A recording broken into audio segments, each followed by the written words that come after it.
Olá, você acompanha agora o Fatos em Foco, a sua revista eletrônica com notícias e entretenimento. Eu sou Maria Alice Dias e você vai ver agora os principais destaques de hoje. Pesquisa mostra que apenas 15% dos brasileiros com mais de 16 anos estudam atualmente. Na badalada Las Vegas, existe uma perigosa cidade subterrânea onde vivem centenas de pessoas. Você vai conhecer os benefícios da música clássica para a saúde física e emocional. Um estudo mostrou que apenas 15% dos brasileiros com mais de 16 anos estão matriculados em alguma instituição de ensino, e os motivos para a evasão escolar podem ser diversos. O levantamento realizado pelo SESI e pelo SENAI, que ouviu cerca de 2.000 pessoas com mais de 16 anos, mostrou que a imensa evasão escolar contém explicações. Entre os principais motivos, a necessidade de trabalhar aparece na primeira colocação, com 47%. Além disso, entre os motivos que causam a interrupção nos estudos está a gravidez ou o nascimento de uma criança. Para os jovens de 16 a 24 anos, 18% pararam de estudar por conta da gestação ou pelo nascimento de algum filho na família. Mas, para reverter essa situação, é preciso entender quais são as prioridades que o governo necessita focar. Segundo o Censo Escolar de 2021, a alfabetização aparece em primeiro lugar na lista das etapas. As creches aparecem em segundo lugar e o ensino médio na terceira posição. No geral, 23% avaliam a educação pública como ruim ou péssima e só 30% a avaliam como ótima ou boa. Vale lembrar também que a Covid-19 gerou grande interrupção nas aulas presenciais, alterando o modelo de ensino presencial para o ensino remoto. Com essa alteração, muitos alunos tiveram dificuldades de adaptação, o que acabou aumentando ainda mais o índice de abandono escolar no Brasil. De modo geral, a evasão escolar sempre foi um desafio em nosso país, e falar sobre a importância de reverter esse quadro deve ser feito com frequência para que os governos, tanto municipais, estaduais e federais, pensem em soluções para sanar esse cenário preocupante. E os motivos para se ligar ao alerta são diversos, como, por exemplo, o prejuízo causado pela evasão escolar. Só no ensino médio, a interrupção dos estudos faz a economia brasileira perder cerca de 220 bilhões de reais por ano. Com o nível de inadimplência aumentando, a procura por cartões de loja tem aumentado. Para os especialistas, é preciso ter cautela para não comprometer ainda mais o orçamento. Dados da pesquisa de endividamento e inadimplência do consumidor mostraram que a fatia de famílias brasileiras com dívidas chegou a 78,3% em abril. Dessa parcela, o cartão de crédito é o vilão de 86,8% dos casos, o maior patamar em um ano. Dessa forma, os economistas e especialistas alertaram que, em geral, as taxas de juros praticadas por cartões de varejistas tendem a ser mais altos do que aqueles de cartões oferecidos por bancos. Para eles ainda, os cartões oferecidos pelas lojas são a última fronteira a ser cruzada por consumidores cada vez mais endividados e com renda comprometida. E mesmo com o aumento de emissão desses cartões, outros dados também chamaram a atenção, como a inadimplência. No balanço do primeiro trimestre de 2023, a CIA, por exemplo, registrou que as perdas relacionadas aos cartões subiram de 1,3% para 4,8% na comparação com o mesmo período do ano passado. Vale lembrar que o número crescente de inadimplência no Brasil não é algo positivo, já que impacta diretamente no giro de capital interno e, consequentemente, a economia fica estagnada ou até mesmo com recessão. E olha só, uma ideia nada inovadora, mas que ajudou a China a segurar a crise econômica durante a pandemia e aquecer o setor econômico, incentivar vendedores ambulantes de comida a abrirem lojas por todo o país. Mesmo parecendo simples, a ideia foi rapidamente rejeitada por associados próximos do líder Xi Jinping, que caracterizou o comércio tradicional como anti-higiênico e não civilizado. Contudo, 3 anos depois, os resultados mostraram o oposto. A economia dos vendedores ambulantes, como é chamada, está voltando, com muitas cidades suspendendo as restrições aos vendedores ambulantes e incentivando jovens desempregados a montar barracas ao ar livre para revitalizar a economia e aumentar o emprego. As autoridades da cidade estão incentivando as pessoas a montar barracas ou carrinhos de rua em certas áreas onde podem vender especialidades locais, lanches ou até mesmo outras coisas. Analistas veem o relaxamento atual como uma medida desesperada do governo, já que o desemprego urbano aumentou para níveis preocupantes após 3 anos de restrições pandêmicas atingirem durante as pequenas empresas. Zibo, localizada na província de Shandong, no leste, é atualmente o ponto turístico mais badalado da China, exatamente por conta de suas barracas de churrasco ao ar livre. A sua principal iguaria são os pedaços de carne grelhada no espeto, quentes em brasas de carvão, servidos com pão sírio e pedaços de alho poró. Dessa forma, vários governos municipais enviaram funcionários a Zibo para estudar os locais e tentar replicar seu sucesso, já que a economia parada da cidade iniciou um modelo de crescimento indescritível, que é basicamente liderado pelo consumidor.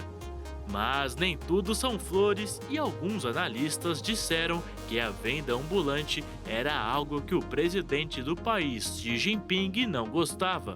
A ideia de vendedores inundando as ruas das metrópoles também estava em desacordo com sua visão da China como uma superpotência avançada de alta tecnologia. A venda ambulante é uma forma pragmática de lidar com questões prementes no curto prazo, pois permite que pessoas desempregadas ou subempregadas ganhem a vida. Uma pesquisa mostrou a importância das áreas verdes nas cidades para a nossa saúde. Aquelas que têm mais apresentam menos internações por males respiratórios, por exemplo. Vamos ver. Usando informações públicas, como o do DataSUS e IBGE, foi feita uma análise multivariada de tais dados e depois uma análise de padrão e a conclusão. Depois foram usados dados censitários, porque o estudo, que envolvia somente a questão das internações por doenças respiratórias, analisou também indicadores de pobreza.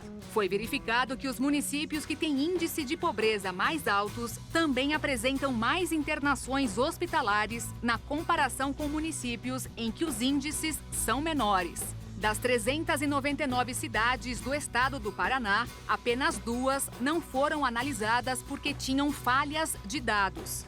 As informações foram coletadas em 2021 e 2022 e os resultados divulgados agora e publicado na Liga Internacional de Revistas Científicas, MDPI.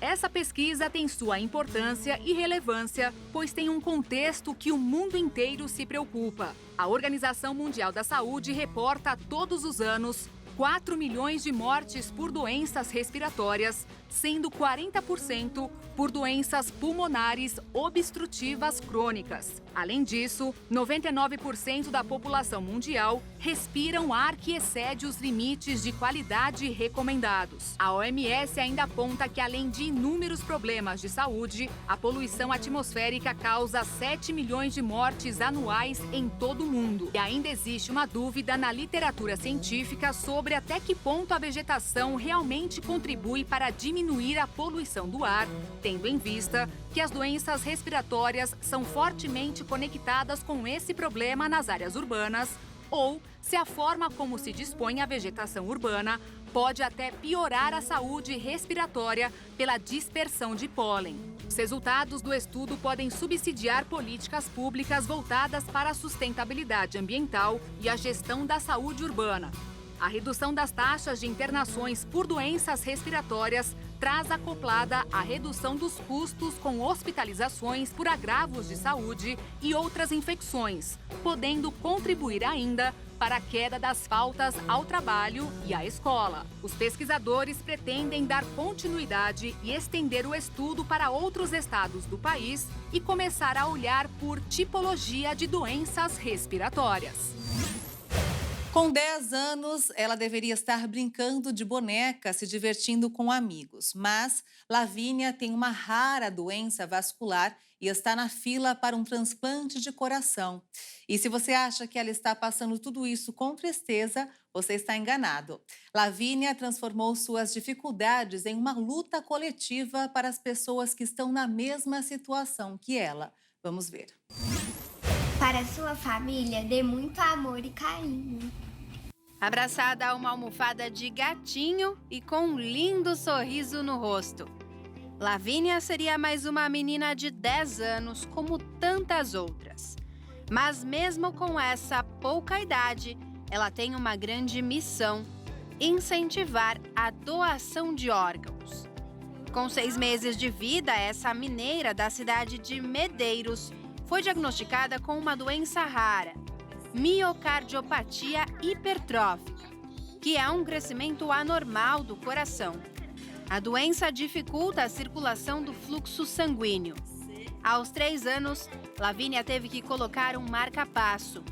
E mesmo assim, os problemas só têm aumentado. Ela tem sofrido com frequentes desmaios e dificuldade para fazer esforço físico. A única solução para o caso dela é realizar um transplante.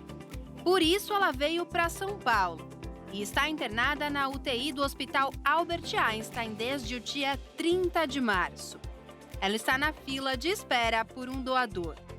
Não há prazo para que o órgão chegue, mas Lavínia fez da sua luta uma campanha. E nas redes sociais, sempre com um sorriso no rosto, a menina estimula as pessoas a doarem órgãos, enquanto espera a sua vez. Porque nesse coraçãozinho de menina, o que não falta é esperança. Doar órgãos é doar vida. Converse com a sua família. Enquanto a ciência busca pela cura do câncer, um estudo recente descobriu que uma dieta específica pode interromper o crescimento de um tipo dessa doença. O câncer de intestino, também chamado de cólon ou colo retal, tem alta taxa de mortalidade e que abrange os tumores que se iniciam no cólon, no reto e no ânus. Depois que é diagnosticado e o tratamento começa, uma nova descoberta pode ajudar a impedir que o tumor cresça. De acordo com os pesquisadores, uma alimentação pobre em proteínas que limita os aminoácidos, moléculas que se combinam para formar proteínas, pode ajudar a conter o avanço do câncer, porque leva ao aumento da morte das células cancerígenas. Esse simples ajuste na alimentação mata de fome essas células, ajudando a superar a resistência ao tratamento, já que elas precisam de nutrientes para crescer. Segundo os autores, quando você diminui os nutrientes disponíveis nos tumores, as células não sabem o que fazer, passando por uma espécie de crise que leva à morte celular em massa. E é nessa hora que uma dieta com baixo teor de proteína entra em ação com sua capacidade de bloquear a via de sinalização de nutrientes. Porém, uma dieta pobre em proteínas sozinha não funciona, sendo necessário ser combinada com um tratamento convencional, como a quimioterapia, por exemplo. Em contrapartida, a proteína continua sendo um dos pilares de uma dieta saudável e, portanto, uma dieta pobre em proteínas não é isenta de riscos.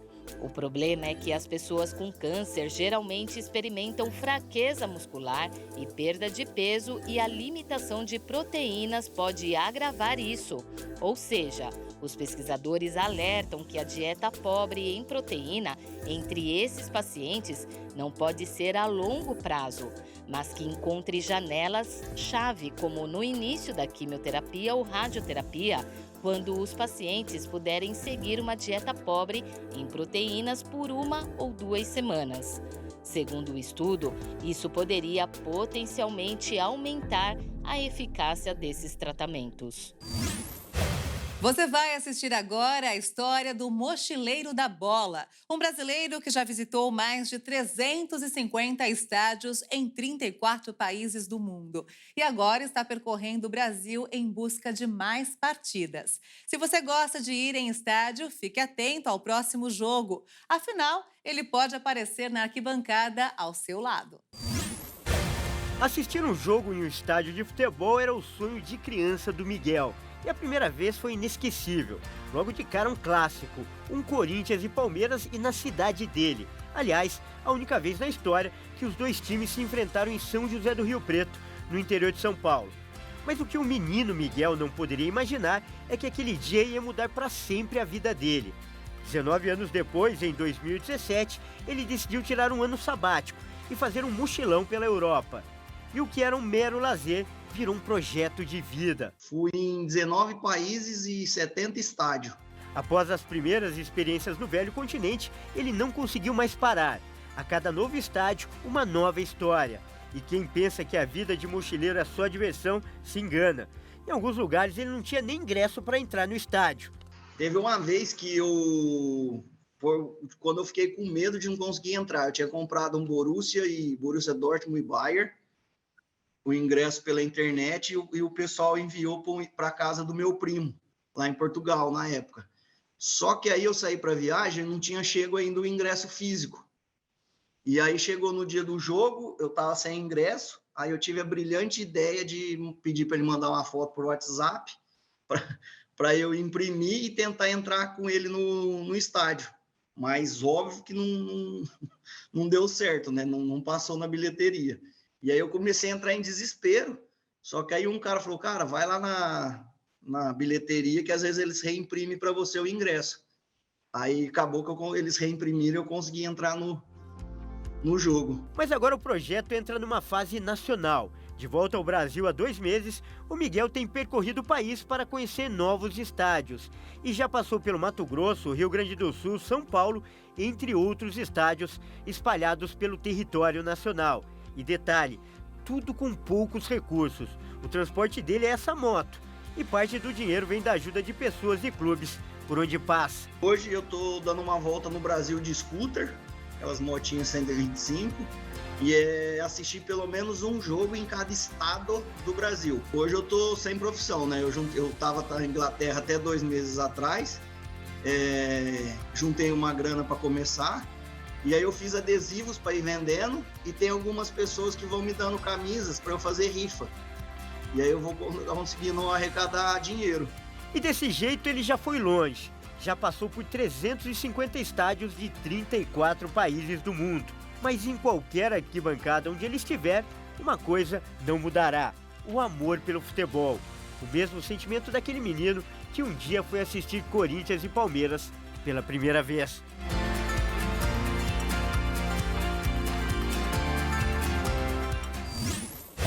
O Brasil gera atualmente cerca de 80 milhões de toneladas de resíduos por ano. O que torna o número preocupante é o baixo índice de reutilização desse material. Apenas 4% do total é reaproveitado ou reciclado, segundo a Associação Brasileira de Empresas de Limpeza Pública e Resíduos Especiais, a ABRELP.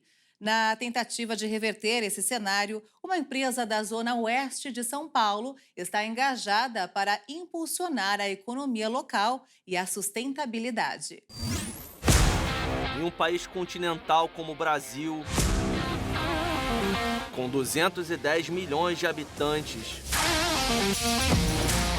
que produzem cada um 343 quilos de lixo por ano, 40% dos resíduos vão parar em lixões a céu aberto. E o pior, metade das cidades brasileiras não tem políticas de reciclagem e nem aterros sanitários. O cenário é estarrecedor. E para tentar mudar essa realidade, uma empresa na zona oeste da capital paulista atende a clientes residenciais e corporativos, com o objetivo de promover o manejo sustentável do lixo, além de impulsionar a economia local. A Realixo cobra uma assinatura mensal para realizar a coleta seletiva dos resíduos, tanto orgânicos quanto recicláveis. O fundador da empresa, o italiano radicado no Brasil, Andrea Lerner, fala dos objetivos do projeto. Todo o resto de comida que pode ser reaproveitado através da compostagem ou de outras técnicas, e esta técnica reduz a pegada no meio ambiente, porque reduz a emissão de metano na atmosfera e cria um adubo orgânico que ajuda a regenerar a terra. A segunda coisa é que damos uma certeza aos nossos clientes sobre o destino dos recicláveis comuns que doamos a uma cooperativa de catadores. 40% daquele que eles coletam vira rejeito, vai no aterro, porque o sistema mecanizado não é capaz de reaproveitar tudo, como o vidro, por exemplo, que nos caminhões compactadores se quebra, muito deles se quebra. A terceira coisa é que nós coletamos também resíduos especiais, como óleo de cozinha usado, eletrônicos, roupa. Na Realixo, até o sofá é feito de material reutilizado. E esse olhar para a sustentabilidade chega também à horta. Todo o material orgânico que é coletado vai para a compostagem e vira adubo, que é encaminhado para o Sítio Sampa, que nós vamos conhecer agora. Localizado no bairro do Jaguaré, na divisa dos municípios de São Paulo e Osasco, o Sítio Sampa começou em 2016 como um projeto de recuperação ambiental e fomento de hortas urbanas. Um terreno que foi utilizado como ponto de descarte de entulho por 40 anos deu lugar a um espaço de produção orgânica certificada, em cerca de 6.000 metros quadrados. E com o material compostado que veio lá da Realixo e virou adubo, o Sítio Sampa produz alimentos de forma orgânica e mais natural, que vão chegar à mesa e ao prato do consumidor. Isso tudo é resultado de um trabalho que une economia e meio ambiente. A ideia da economia circular. Se a empresa desenha bem os produtos e o serviço, não vai ter lixo, vai ter matéria-prima, recursos que se podem reaproveitar novamente.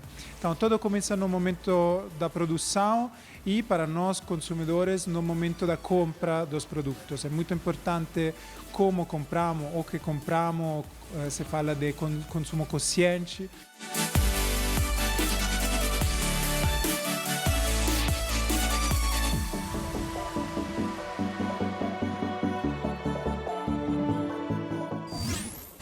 Uma pesquisa sobre reputação das empresas mostra que muitos profissionais buscam em um emprego valores que vão muito além do salário. Vamos ver.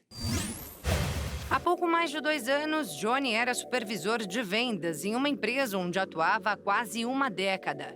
Tinha um emprego estável, quando outra companhia ofereceu a ele uma nova oportunidade, com a mesma remuneração e iguais benefícios, mas num cargo inferior. E acredite, ele aceitou a oferta. Eu já os conhecia meio de que propagandas, eventos. Então, pela maneira que eles trabalham, é muito mais flexível, dá autonomia para o colaborador, né? E eu sempre busquei isso, ter uma autonomia de trabalho, uma tranquilidade, um ambiente mais leve para trabalhar. Então, foi juntando esses fatores que me despertou um interesse. O Johnny é só um entre muitos trabalhadores que trocariam de emprego por causa da empresa, se essa for uma companhia que eles admiram e acreditam. Uma pesquisa feita com 3.500 candidatos mostra que mais da metade deles fariam exatamente o que o Johnny fez. O estudo online com pessoas que navegam em sites de carreira, feito pela Radiance, agência de publicidade voltada a recursos humanos, buscou entender o que motiva os profissionais atuais. 54% deles afirmaram que procuram em um emprego valores que vão muito além de um salário, como explica o representante da empresa responsável pelo levantamento. A gente está falando de equilíbrio vida pessoal-profissional, a gente está falando de respeito, de pessoas para trabalhar, né? Para aprender, para se desenvolver, para se desafiar. Então, as pessoas estão olhando cada vez mais para as coisas, não necessariamente em dinheiro. O dinheiro ele é importante, não me entenda mal, mas ele é relativo porque é isso. Eu não vou trabalhar numa empresa em que eu não tenho confiança no meu time, nos meus pares, ou que eu me sinto assediado no sentido de trabalho, né? De ser pressionado, tal, que eu não tenho tranquilidade, a tal da saúde mental. Mais de 30% dos entrevistados disseram priorizar a missão e o propósito da empresa quando procuram um emprego. Elas querem compartilhar valores e saber o que as empresas estão fazendo para o mundo, né? Muito mais do que você gerar crédito ou você ajudar, enfim, a curar doenças e tudo mais. Que, de novo, o propósito, a missão, não existe a mais nobre ou menos, a melhor ou pior, tem aquela com a qual me identifico. Quase 28% dos profissionais disseram que primeiro avaliam o potencial de desenvolvimento profissional oferecido pela companhia. Pouco mais de 20% a cultura da empresa e 21,5% os produtos e serviços por ela oferecidos. No caso do Johnny, esse último quesito foi um dos principais. O que chamou a atenção nessa empresa nova foi o leque de produtos que eles trabalham, né? Isso você agrega mais conhecimento, você tem mais oportunidades de conhecer, lidar com novos produtos, conhecer novas pessoas, sair um pouquinho daquele ambiente fechado de trabalho. Ao longo do tempo, eu tive bons resultados e a questão salarial foi diferenciada, né? Então, eu visei outras questões e no final deu, vamos dizer assim, um resultado melhor, financeiramente falando, né? O especialista diz que hoje não são as empresas que escolhem os empregados.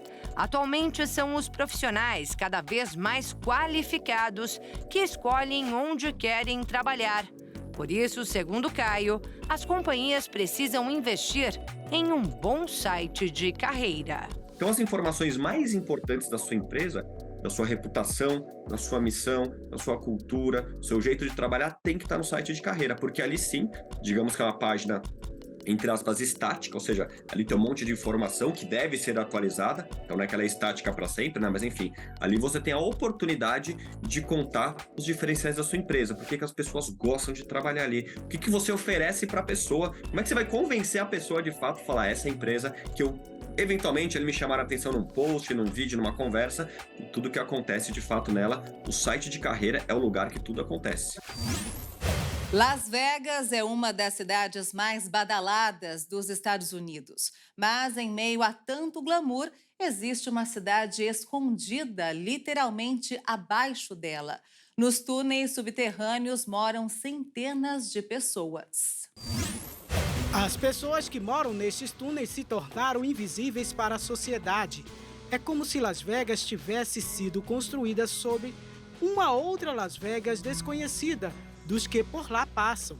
Os números da prefeitura indicam que mais de 6.500 moradores de Las Vegas não têm moradia permanente e quase 65% deles dormem ao relento. Já as organizações que trabalham com as pessoas sem teto calculam que até 1.500 pessoas moram nos túneis. Em novembro de 2019, o Conselho Municipal aprovou uma lei segundo a qual sentar-se, descansar ou acampar na calçada passou a ser considerada um delito de pouca gravidade, sujeito a até 6 meses de prisão ou multa de até $1.000, cerca de R$ 4.950. Mas o problema em questão é que esses túneis abrigam algumas saídas de águas pluviais que fazem parte do sistema de controle de inundações da cidade, que se estende através do vale de uma cordilheira até a outra. Sua missão é capturar e redirecionar a água da chuva, que é pouca, visto que a cidade se encontra num clima árido, no meio do deserto do Mojave. são apenas cerca de 100 milímetros por ano. Mas no período de julho a setembro, as chuvas são muito intensas e tornam os túneis perigosos para morar. A água pode chegar a 48 km por hora e 15 centímetros são suficientes para derrubar uma pessoa, de acordo com a organização. Diversos casos já comprovaram que a entidade tem razão. No dia 13 de agosto de 2022, depois de uma das maiores tempestades registradas, na mais recente estação de chuvas, a pior temporada em décadas, os bombeiros não conseguiram salvar a vida de um homem que foi arrastado pelas águas. E eles ainda encontraram o corpo de um outro homem enquanto retirava os escombros acumulados em um canal perto da Strip, o trecho de 6 km da Las Vegas Boulevard, que concentra os cassinos e resorts de luxo, que deram fama à cidade americana. Algumas noites antes, em 29 de julho, os bombeiros já haviam precisado resgatar 7 pessoas de um alagamento em menos de 3 horas. Depois de 6 anos, o evento Parapan de Jovens está de volta. A competição é disputada por atletas que têm entre 12 e 20 anos de idade com alguma deficiência. Este ano, a sede será na Colômbia e vai reunir cerca de 900 atletas de 21 países em 12 modalidades. O Brasil será representado por 96 profissionais. Já nesta segunda-feira, a equipe verde e amarela começou a se reunir em São Paulo no Centro de Treinamento Paralímpico e o embarque para Bogotá está previsto para quarta-feira. A edição da capital colombiana será a 5ª da história do evento. O Brasil estreou em 2009, coincidentemente também em Bogotá, e a última vez em 2017 disputada em São Paulo. Das 12 modalidades, o país só não será representado no atletismo e na natação, justamente as que mais distribuem medalhas. Em 18 de abril, o CPB divulgou nota explicando que não levaria as equipes após o comitê organizador do evento afirmar que não conseguiria oferecer a classificação funcional, processo que define a classe do atleta conforme a deficiência, a todos os competidores de ambos os esportes. Já no basquete em cadeira de rodas e o halterofilismo, são as modalidades nas quais o país terá mais representantes, com 16 atletas. A delegação brasileira ainda vai brigar por medalhas em futebol de cegos, futebol de paralisados cerebrais, goalball, esporte que é praticado por jogadores com deficiência visual, judô, tênis de mesa, tênis em cadeira de rodas e vôlei sentado. As belíssimas músicas clássicas têm conquistado o coração de muitos ouvintes ao longo dos séculos. Apesar disso, poucos estão conscientes da sua importância para a saúde física e emocional. É cientificamente comprovado que um bebê consegue acompanhar os sons exteriores desde o útero da mãe. Eles nascem com a capacidade de reconhecê-los mesmo após seu nascimento, inclusive músicas. Tal fato mostra o quanto as melodias são importantes para a nossa existência.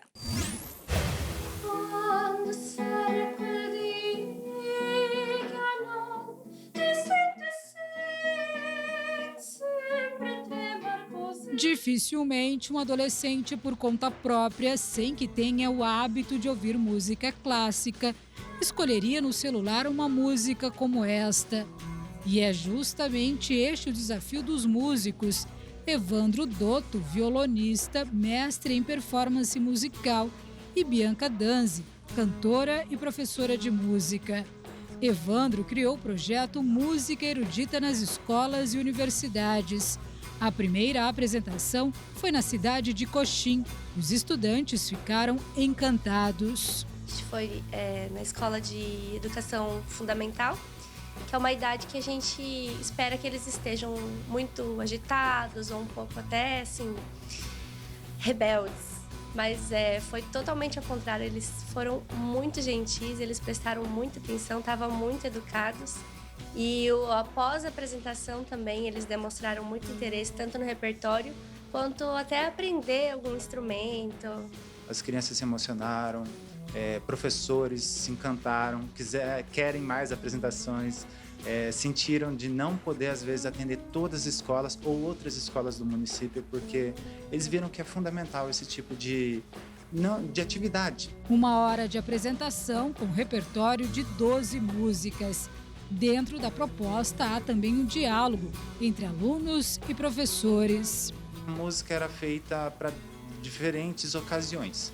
Então, nós preferimos pegar músicas de diferentes períodos, da Renascença, do Barroco, do Clássico, e mostrar, falar, contextualizar isso para que era usada aquela música. Então, assim, eles escutavam uma música renascentista que era acompanhada por um alaúde. O que é um alaúde? Né? Depois nós tivemos músicas brasileiras de compositores que fizeram grande sucesso ou que ainda estão vivos e ainda ninguém conhece. Ou também nomes aqui do sul do Mato Grosso do Sul que quase ninguém conhece. Então, realmente mostrar essa diversidade, né, tanto de períodos como da estética de cada período. A turnê começou há pouco mais de um mês. A primeira apresentação do trio, formado pelo Gabriel, violinista, pela Bianca e pelo Evandro, foi no dia 12 de abril, em Coxim. Eles também já viajaram para Aquidauana, Três Lagoas, Naviraí, Rio Verde, São Gabriel do Oeste. E nesta quinta-feira será a vez da apresentação aqui em Campo Grande. Dia 1º, na quinta-feira, às 19h30, no Teatro do Curso de Música da Universidade Federal. Entrada gratuita e toda a programação pode acompanhar pelo Instagram eviolão Dotto.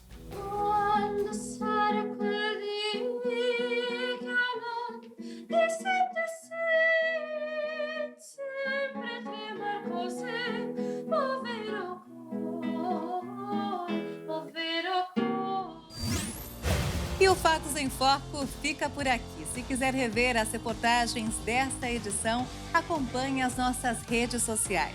Obrigada pela sua companhia e um excelente fim de semana para você. Tchau!